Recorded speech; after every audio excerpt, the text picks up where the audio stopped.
इस बैठक में राहुल गांधी नाम अल्पसंख्यक है समिति का, लेकिन बात केवल और केवल मुस्लिम समाज की करते हैं। वो कहते हैं अगर कोई मुद्दा आए अल्पसंख्यकों से जुड़ा तो अल्पसंख्यक शब्द का इस्तेमाल मत करो, बोलो मुसलमानों पे अत्याचार हो रहा है। फिर से अराजकता फैलाने की कोशिश, यह भी एक टूल किट है। और अगर आप याद करें, खड़गे जी ने कुछ सप्ताह पहले क्या कहा था, मेरे मुसलमान भाइयों अगर नमाज भी पढ़ रहे हो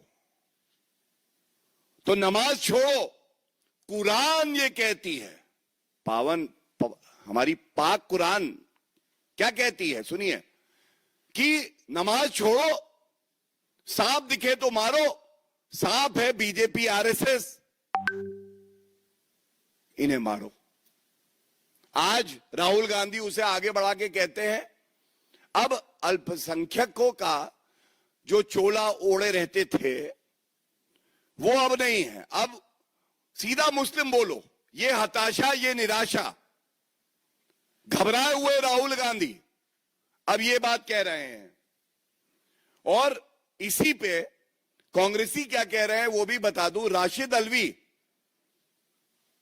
अलवी कहते हैं कर्नाटका में तो हमारी सरकार है, मतलब कांग्रेस की सरकार है, वहां मुसलमानों के 400 परिवार ऐसे हैं जिनके घर गिरा दिए गए, तो फिर ये ढोंग क्यों किया जा रहा है? अब आप मुझे बताइए, जब हम बात कर रहे हैं कि इस चुनौती भरे समय में भारत के साथ खड़े हो जाइए, अपना अपना योगदान पूरा करिए, उस वक्त राहुल गांधी को सांप्रदायिक राजनीति दिखाई दे रही है। और ये बहुत चिंताजनक है, बहुत दुख की बात है। चुनाव हारने के बाद राहुल गांधी ऐसा बिदक जाते हैं, वो भूल जाते हैं कि एक नेता प्रतिपक्ष की क्या मर्यादा होनी चाहिए। वो अपनी संविधान की जो शपथ ली है उसे भी भूल जाते हैं। और हमारा कार्य है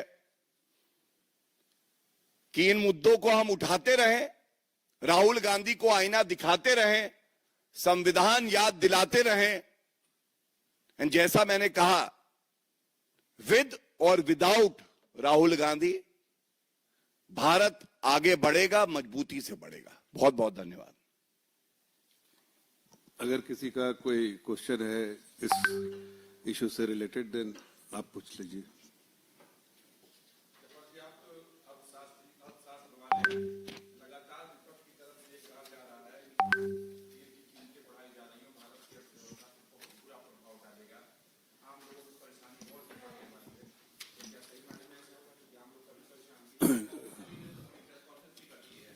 देखिए, पिछले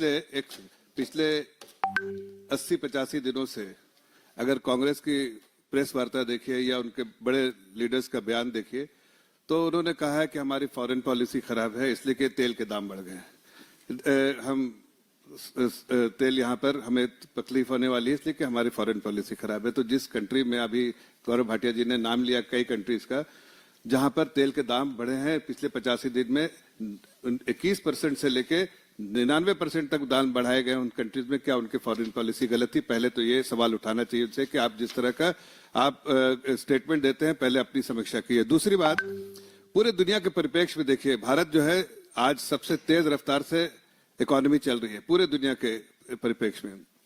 इंक्रीमेंटल जीडीपी जो है पूरे दुनिया का, ग्लोबल जीडीपी का इंक्रीमेंटल कंट्रीब्यूशन जो उसमें सबसे बड़ा लगभग 20%, 18 पॉइंट कुछ % जो है वो भारत से होता है।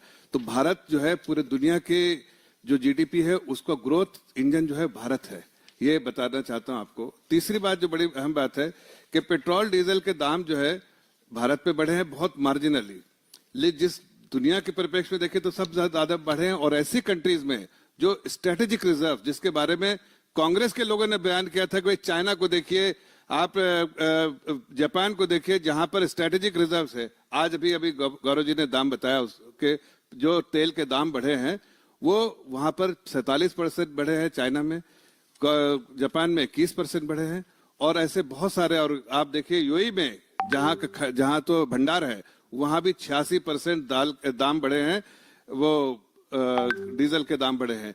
एक चीज गौरव जी ने कहा, जो महंगाई के बारे में कहा, बेसिकली जो है यो सीपीआई नहीं था, वो जो तेल के दाम पिछले 85 दिन से बढ़े हैं उसका उन्होंने ये किया है, और उससे जो महंगाई पर असर पड़ा है। आज देखिए हमारे भारत, आप जो कह रहे हैं जो कांग्रेस पार्टी के बारे में, कांग्रेस पार्टी को अपना समय देखना चाहिए। ऐसे ग्लोबल ऑयल शॉक के बिना वहां पर डबल डिजिट में इन्फ्लेशन होती थी, और अभी इतने शॉक के बावजूद इन्फ्लेशन में जो है वो हमारा भी 4%, जो कि हमारी पॉलिसी है कि 4% ±2। एमपीसी जो है ध्यान रखती है उसका कि इसको इंश्योर करना है। आदरणीय प्रधानमंत्री जी ने 2014 में एक कमेटी बनाई आरबीआई की निगरानी में, जो मॉनिटर करती है जो सीपीआई को, मतलब 4% ±2 में होना चाहिए। वो आज पूरे तौर से मेंटेन है।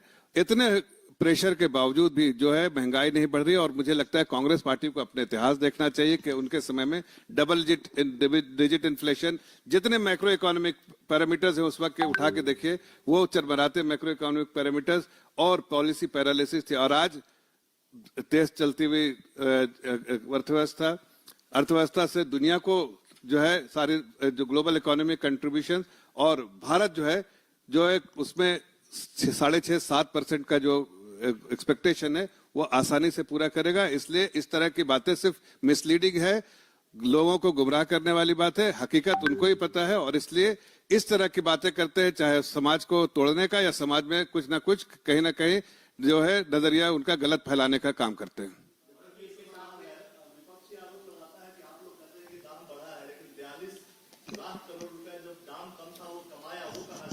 आज आप जरा देखिए, ऑयल जो मार्केटिंग कंपनीज है जितनी, वो अब्जॉर्ब कर रही है कितना, हर दिन 1000 करोड़ का नुकसान जो सरकार को हो रहा है, ऑयल मार्केटिंग कंपनी कर रही है। अभी गौरव जी ने बताया कि 85 दिनों में हमने बहुत मार्जिनल तेल का दाम बढ़ाया, तो बाकी दिन जो लॉस है वो तो सरकार कर रही है। प्लस आप देखिए जो स्टेबलाइजेशन फंड 1 लाख करोड़ का था उसको भी इस्तेमाल किया, वही उसी में से जो सरचार्ज था उससे निकाल के 1 लाख करोड़ का फंड बनाया था उसको भी इस्तेमाल किया।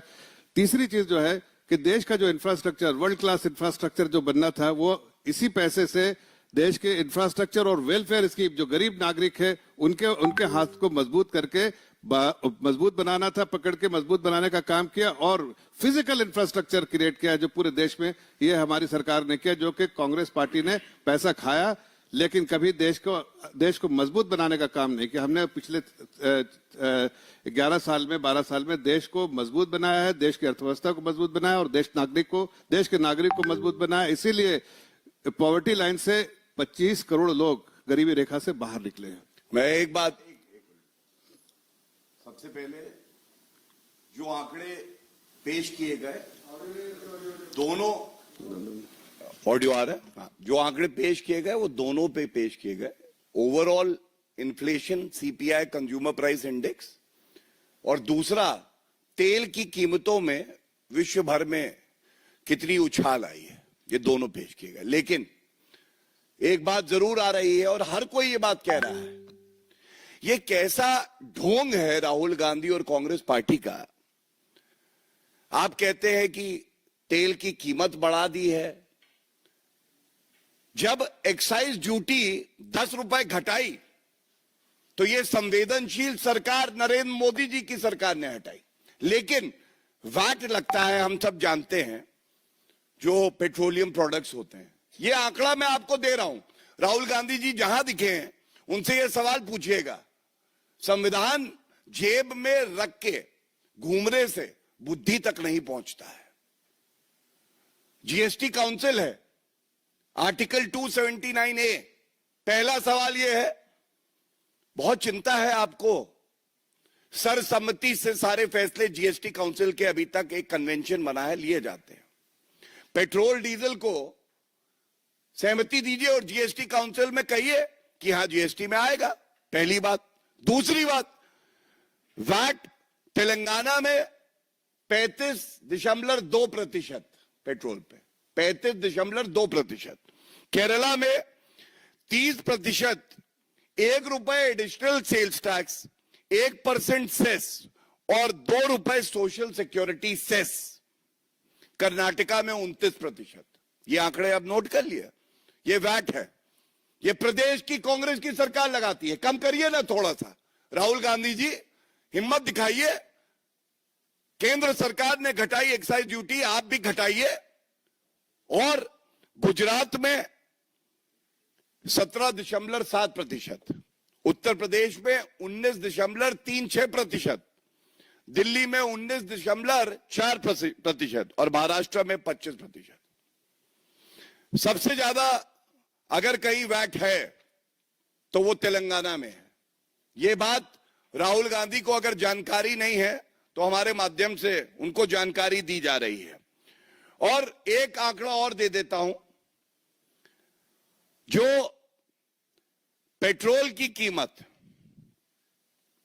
10 साल में यूपीए की सरकार में बढ़ी, ये थी 115% के आसपास और डीजल पे 155%।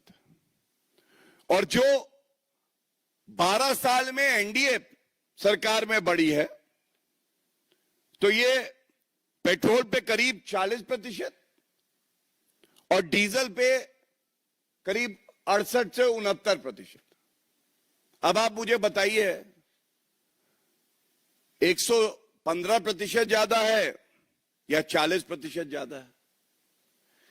मैंने जैसा कहा, संकट के समय में भी अर्थव्यवस्था भी मजबूत रहे, जनता भी मजबूत रहे और भारत भी मजबूत रहे, ये संभव कोई कर रहा है तो वो आदरणीय प्रधानमंत्री श्री नरेंद्र मोदी जी हैं। और अंदर से खोखला करने का जो प्रयास कर रहा है, ये दुर्भाग्य की बात है, वो नेता प्रतिपक्ष राहुल गांधी है। ये वाला सवाल छोड़ो, अभी इस प्रेस कॉन्फ्रेंस में हमने जो बिंदु